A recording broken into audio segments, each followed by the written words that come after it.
ನೋಡಿ ಮಹಿಳಾ ಮಣಿಗಳೇ, ನಿಮ್ಮ ಮಾತು, ನಿಮ್ಮ ಗಂಡಂದಿರು ಮತ್ತೆ ನಿಮ್ಮ ಮಕ್ಕಳು, ನಿಮ್ಮ ಅತ್ತೆ, ನಿಮ್ಮ ಮಾವಂದಿರು ಮತ್ತೆ ನಿಮ್ಮ ಸ್ನೇಹಿತರು ಎಲ್ಲ ನಿಮ್ಮ ಮಾತು ಕೇಳಬೇಕಾದ್ರೆ ಈ ಒಂದು ಕೆಲಸ ಮಾಡಿ ಸಾಕು. ಎಲ್ಲರೂ ಖಂಡಿತವಾಗಿ ಕೇಳ್ತಾರೆ. ಆ ಕೆಲಸ ಏನಪ್ಪಾ ಅಂದ್ರೆ, ನೋಡಿ, ಈ ತರ ರೌಂಡ್ ಆಗಿರೋ ಹಸಿ ಅಡಿಕೆ, ಎರಡು ಅಡಿಕೆ ತಗೊಳ್ಳಿ, ಎರಡೇ ಇರಬೇಕು, ಒಂದು ಕೂಡ ಜಾಸ್ತಿ ಆಗಬಾರ್ದು. ಮತ್ತೆ 4 ವೀಳ್ಯದೆಲೆ ತಗೊಳ್ಳಿ, 1 2 3 4. ನೋಡಿ, ಕರೆಕ್ಟ್ ಆಗಿದಾವೆ 4.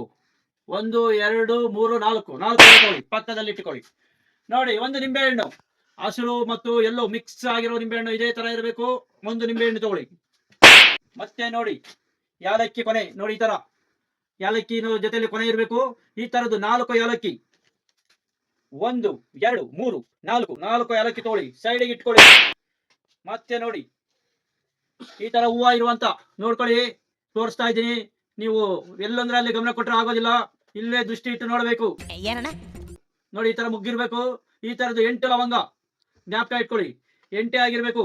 ಒಂದು ಜಾಸ್ತಿ ಒಂದು ಕಮ್ಮಿ ಆಗಬಾರ್ದು. 8 ಲವಂಗ ತಗೊಳ್ಳಿ, 8 ಲವಂಗ ತಗೊಳ್ಳಿ, ಎಲ್ಲ ಇಟ್ಕೊಳ್ಳಿ.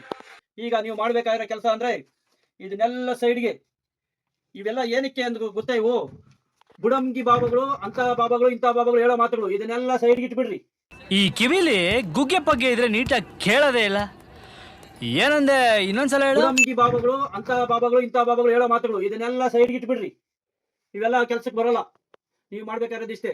ನಿಮ್ಮ ಅತ್ತೆಯಂದಿರು, ನಿಮ್ಮ ಗಂಡಂದಿರು, ನಿಮ್ಮ ಮಕ್ಕಳು ನಿಮ್ಮ ಮಾತು ಕೇಳಬೇಕಾದ್ರೆ ಫಸ್ಟ್ ನೀವು ಅವರ ಮಾತನ್ನು ಕೇಳಿ, ಆಮೇಲೆ ನಿಮ್ಮ ಮಾತು ಅವ್ರು ಕೇಳ್ತಾರೆ. ನೋ ವೇ, ಇಲ್ಲ, ಚಾನ್ಸೇ ಇಲ್ಲ, ನೋ ವೇ. ಬಾಪ ಬಾಲಕ ಈ ಕಡೆ.